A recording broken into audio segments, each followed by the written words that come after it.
Investment in securities are subject to market risk. Please carry out your due diligence and read all the related documents carefully before investing.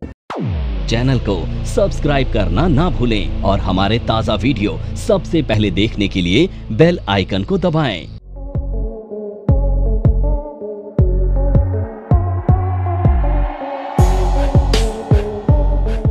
तो हम बात करेंगे mutual fund की। देखो mutual fund क्या होता है ना, म्यूचुअल फंड एक ऐसी स्कीम्स होती है जिसमें वो इन्वेस्टर ज्यादा इंटरेस्टेड होते हैं जिनके पास समय या नॉलेज की कमी होने के बावजूद वो अपना पैसा मार्केट में डालना चाहते हैं। तो वो लोग क्या करते हैं, डायरेक्ट इन्वेस्टमेंट नहीं कर पाने के लिए या बचने के लिए या पार्टिसिपेट करना चाहते हैं वो, क्योंकि डायरेक्ट इन्वेस्टमेंट नहीं कर पाते हैं तो वो म्यूचुअल फंड के रास्ते से अपने आप को ले जाना चाहते हैं। तो अब ये जो म्यूचुअल फंड है ना, ये एक ऐसी स्कीम है जहां पर पूल्ड अमाउंट को इन्वेस्ट किया जाता है। जैसे मान लेते हैं हम लोग सभी लोग मार्केट में पैसा डालना चाहते हैं, पर हमें नहीं पता मार्केट में सही तरीका क्या होता है डालने का, या फिर हमें वो सही चीजें खरीदने का अनुभव नहीं है, या हमारे पास समय की कमी है, कुछ भी रीजन हो सकता है। तो हम एक म्यूचुअल फंड का नाम यहां पर डाल देते हैं, लेट से HDFC म्यूचुअल फंड। अब ये एक म्यूचुअल फंड है। अब ये जो म्यूचुअल फंड है ना, ये बहुत सारी तरह का हो सकता है, यानी ये पैसा अपना इक्विटी में भी डाल सकता है, कमोडिटी में भी डाल सकता है, म्यूचुअल फंड में भी डाल सकता है, गोल्ड में भी डाल सकता है। तो उसे बाद में डिस्कस कर लेंगे, पर हम ये मान लेते हैं कि एक म्यूचुअल फंड है और हम लोगों को नहीं पता कि हमें पैसा कहाँ पे डालना है, तो हम इस HDFC म्यूचुअल फंड में सभी लोग हजार रुपए डाल देते हैं। तो मान लेते हैं 20,000 रुपीज हमने HDFC बैंक को दे दिए, ठीक है। ये हमने 20,000 रुपीज किसको दे दिए, HDFC बैंक को दे दिए। अब ये HDFC बैंक को जब हमने 20,000 रुपीज दे दिए, हाँ अभी मैं कंप्लीट करता हूं फिर आप बोलिएगा। अब ये 20,000 रुपीज हमने HDFC बैंक को दे दिए। अब HDFC बैंक क्या करेगा, इस पैसे को मार्केट में डालेगा, पर ये बैंक नहीं डालेगा डायरेक्ट, पता है इसने ना एक AMC बना रखी है जो इस पैसे को मैनेज करेगी। यानी ये फंड जो है ना 20,000 का, ये कौन मैनेज करेगा, HDFC AMC, asset management company कहते हैं इसको, ठीक है। अब ये एसेट मैनेजमेंट कंपनी इस 20,000 रुपए को इन्वेस्ट करेगी अपने विजडम के हिसाब से, और मार्केट में अगर मार्केट अच्छी रही तो ये 20,000 बनेगा 40,000, 50,000, 60,000, और मार्केट बुरी रही तो ये नीचे आएगा। नीचे आएगा तो नुकसान आपका, ऊपर जाएगा तो फायदा आपका। पर HDFC AMC को क्या मिलेगा, अपना कमीशन मिलेगा, जिसे ये मैनेजमेंट फीस के नाम से लेते हैं। अब सवाल ये है, ये तो हो गया कंपनी का बिजनेस, पर जब आपने 1,000 रुपए डाला तो आपको कुछ मिलेगा ना बदले में। तो ये जो 1,000 रुपए किसी इन्वेस्टर ने डाले हैं, मान लेते हैं 1,000 रुपीज, ये A इन्वेस्टर है, इसने पैसा इन्वेस्ट किया है, तो 1,000 रुपीज के बदले में इसको क्या मिलेगा, इसको मिलेंगे शेयर्स, जिसे हम बोलते हैं यूनिट। और यूनिट का बेसिस क्या होता है, यूनिट का प्राइस, जिसे हम कहते हैं NAV, नेट एसेट वैल्यू। अब मान लेते हैं कि मैंने 1,000 रुपए डाले, 1,000 रुपए में NAV की कॉस्ट थी या वैल्यू थी 10 रुपए, तो 10 रुपए में कितनी यूनिट आएंगी अगर मैं 1,000 रुपए डालूंगा तो। नमस्कार दोस्तों, क्या आप स्टॉक मार्केट में शुरुआत करने का सोच रहे हैं और क्या आपको यह समझ में नहीं आ रहा है कि आपकी शुरुआत कहां से होनी चाहिए, तो मैं आपको एक ऐसा कोर्स सजेस्ट करने जा रहा हूं जो आपकी लाइफ चेंज कर सकता है। और मैं बात कर रहा हूं NIFM का advance level of smart investor course की, जो आपकी लाइफ चेंज कर सकता है। जी हां, आपने सही सुना, NIFM आपके लिए लेके आया है एक ऐसा शानदार कोर्स जो आपको बताएगा कि किस तरह से आप स्टॉक मार्केट में सक्सेसफुली पैसा कमा सकते हैं। और ये कोर्स है advance level of smart investor.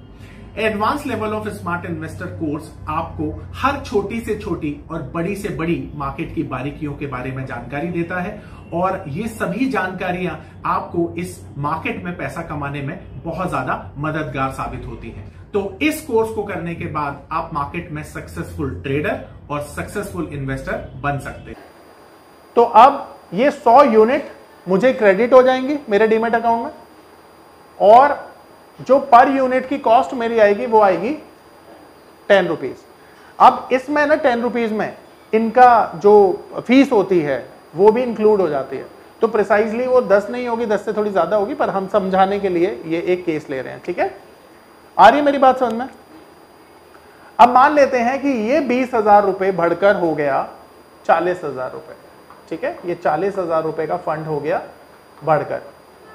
तो अब इन्वेस्टर का पैसा भी तो बढ़ेगा ना, तो इन्वेस्टर के साथ क्या कॉमन रहेगा, यूनिट तो सेम ही रहेगी, पर एनएवी की वैल्यू बढ़कर कितनी हो जाएगी, 20 हो जाएगी। और इस 20 रुपीज पर ये जब 100 यूनिट को रियलाइज करेगा तो इसका पैसा डबल हो जाएगा, जो कि 1000 से बढ़कर हो जाएगा 2000। ठीक है, इस तरह से म्यूचुअल फंड काम करता है। ठीक है, यहां पर किसी का कोई सवाल है आप पूछ लीजिए।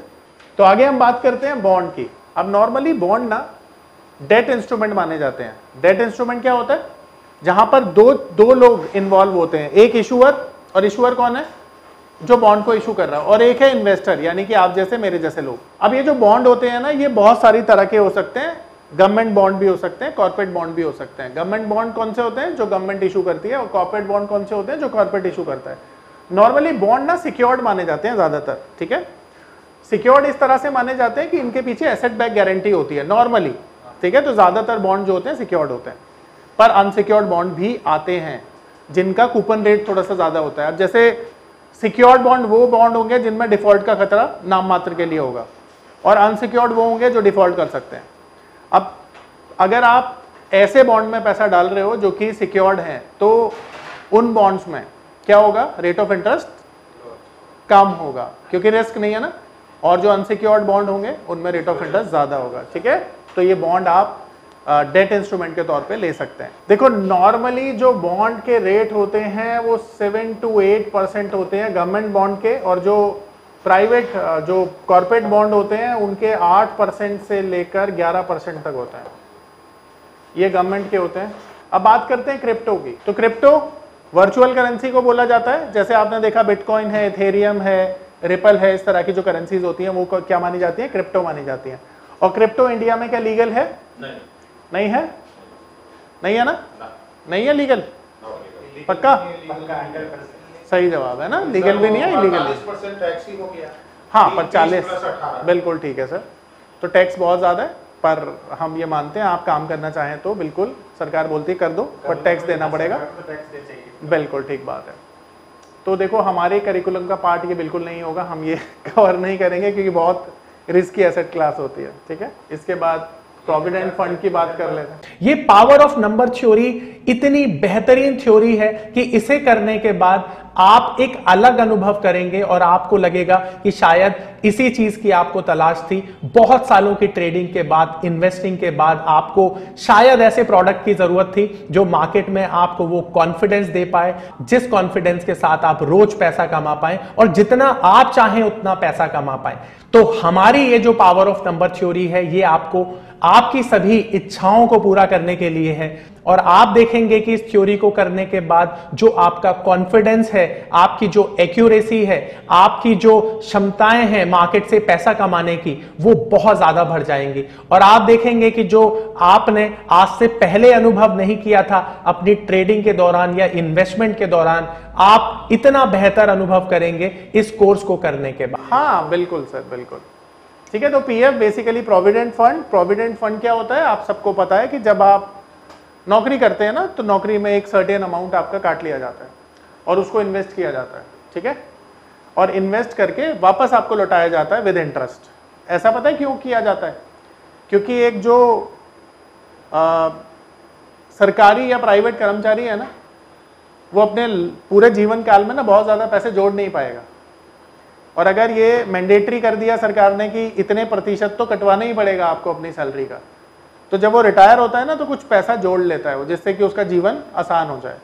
तो ये एक ऐसी एसेट क्लास है जहां पर मैंने कभी भी देखा नहीं है कि किसी को नुकसान हुआ हो, क्योंकि इसमें कैपिंग भी होती है कि आप इतने सालों तक पैसा निकाल नहीं सकते हैं। ठीक है, तो प्रोविडेंट फंड एक ऐसा एसेट क्लास होता है जो पैसा हमेशा बना के ही देता है। चलिए अब हम बात करते हैं इक्विटी मार्केट की, यानी शेयर्स की। ठीक है, शेयर्स क्या होता है और इसके फायदे समझ लेते हैं। तो पहले तो मैं शेयर्स के बारे में डिफाइन कर देता हूं, शेयर होते क्या हैं। देखो, शेयर बेसिकली रिप्रेजेंट करते हैं ओनरशिप किसी भी कंपनी में, जिस भी कंपनी के आप शेयर को खरीद रहे हैं। शेयर ना दो तरह के होते हैं, एक होते हैं इक्विटी शेयर और दूसरे होते हैं प्रेफरेंस शेयर। अब ये जो इक्विटी शेयर है ना, इसको ऑर्डिनरी शेयर भी बोला जाता है। ठीक है, अब सबसे पहले हम ऑर्डिनरी शेयर की बात करेंगे या इक्विटी शेयर की बात कर लेते हैं। मान लेते हैं कि आप इक्विटी शेयर होल्डर हैं, तो आप कंपनी में क्या रिप्रेजेंट करेंगे? ऑनरशिप। तो आप कंपनी में क्या रिप्रेजेंट करते हैं अगर आप इक्विटी शेयर खरीदते हैं? तो ऑनरशिप। अब मुझे एक बात बताइए, अगर किसी कंपनी के आप ऑनर हैं तो ऑनर को क्या मिलता है? क्या मिलता है ऑनर को? बताओ। शाबाश। लॉस एंड प्रॉफिट भी तो मिलता है, ठीक है, बिल्कुल ठीक जवाब। मान लेते हैं कि आप कंपनी में ऑनरशिप रिप्रेजेंट करते हैं, तो अगर कंपनी में कोई मेजर चेंजेस लाने पड़ते हैं तो क्या आपकी राय लेनी जरूरी है या बिना राय के आप वो चेंज कर सकते हैं? राय लेनी पड़ेगी ना। तो राय कैसे ली जाएगी? मान लेते हैं अगर एक कंपनी के 10 करोड़ शेयर होल्डर्स हैं, तो 10 करोड़ से कैसे राय ली जाएगी? एक एक को फोन करना तो बड़ा मुश्किल हो जाएगा। तो इसका प्रोसेस क्या होता है? ईमेल पर आपको इंफॉर्मेशन दी जाती है कि आप वोट डाल सकते हैं, ठीक है। तो आपके पास वोटिंग राइट होता है अगर आप किसी भी कंपनी में इक्विटी होल्डर हैं तो, ठीक है, आप अपना वोट डाल सकते हैं। अब मान लेते हैं कि ये कंपनी ना इंसॉल्वेंट हो जाती है, यानी बैंकरप्ट हो जाती है, तो क्या आपको पैसा वापसी मिलेगा? अगर कंपनी बर्बाद हो गई, डूब गई तो नहीं मिलेगा। क्यों नहीं मिलेगा? क्योंकि आप कंपनी में ऑनरशिप रिप्रेजेंट कर रहे हैं, तो अगर ऑनर हैं तो आपका भी तो नुकसान हुआ। और अगर प्रॉफिट हुआ तो वो प्रॉफिट किस फॉर्म में मिलता है आपको? डिविडेंड के फॉर्म में मिलता है, और प्राइस अप्रिसिएशन शेयर के प्राइस पर देखने को मिलता है। तो ये ट्रेड्स होती हैं इक्विटी शेयर्स की। अगर हम बात करें प्रेफरेंशियल शेयर्स की, तो प्रेफरेंस शेयर जो होते हैं ना, वो किस तरह से अलग होते हैं? प्रेफरेंस शेयर्स किस तरह से अलग होते हैं ये समझते हैं। तो प्रेफरेंस शेयर किस तरह से अलग होते हैं इक्विटी शेयर से? जब भी आप प्रेफरेंशियल शेयर्स खरीदेंगे तो आप कंपनी में क्रेडिटर बन जाते हैं। क्रेडिटर कौन होता है सबको पता है? मान लेते हैं आपने अगर पैसा उधार दिया है किसी भी संस्था को, आप क्रेडिटर बन गए। अब ये जो क्रेडिटर है, इसको जो भी रिटर्न मिलता है वो फिक्स मिलेगा या नहीं मिलेगा? अब भी आपसे मैं सिर्फ ऐसे पूछ रहा हूं, फिक्स मिलना चाहिए। आपने बैंक को पैसा दिया तो आप बैंक के लिए क्या है? क्रेडिटर।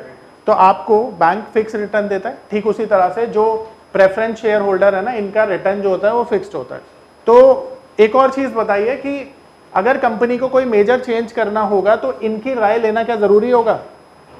अगर बैंक कोई चेंज कर रहा है तो क्या एफडी होल्डर की राय लेता है? एफडी होल्डर की राय नहीं लेगा, क्योंकि वो तो उसके लिए लाइबिलिटी यानी क्रेडिटर है ना। जो बैंक के शेयर होल्डर्स हैं उनकी राय ली जाएगी। तो यहां पर ना वोटिंग राइट नहीं दिया जाता, तो वोटिंग राइट यहां पर नहीं दिया जाता।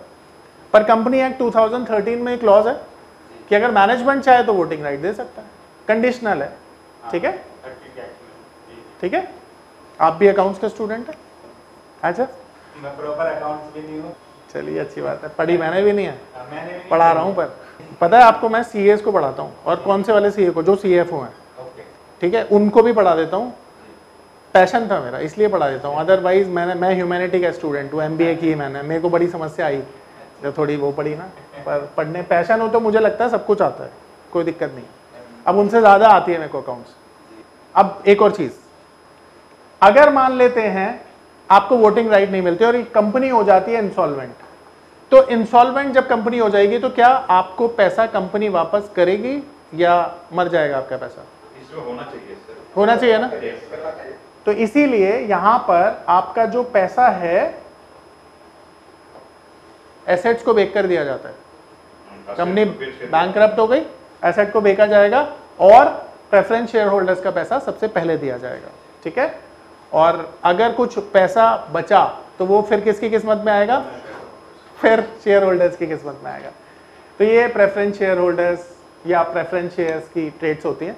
अब जितना अभी तक हमने करा उसमें अगर किसी का कोई सवाल है प्लीज पूछ लीजिए।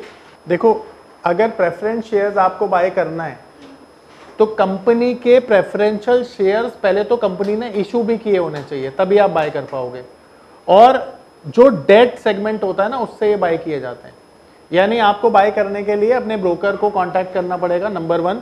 और इसका लॉट साइज भी थोड़ा महंगा होता है, यानी मिनिमम यहां एक शेयर खरीदना पॉसिबल है, कहां पे? इक्विटी शेयर में, पर इसके 10 लाख के मिनिमम शेयर्स आते हैं, यानी लॉट साइज 10 लाख का होता है। तो आप देखते हो कि जो डेट फंड्स होते हैं ना, म्यूचुअल फंड, वो इसमें इन्वेस्ट करते हैं, रिटेलर नहीं करते, और करेंगे तो थोड़ा बड़ा कॉर्पस चाहिए होगा उनको।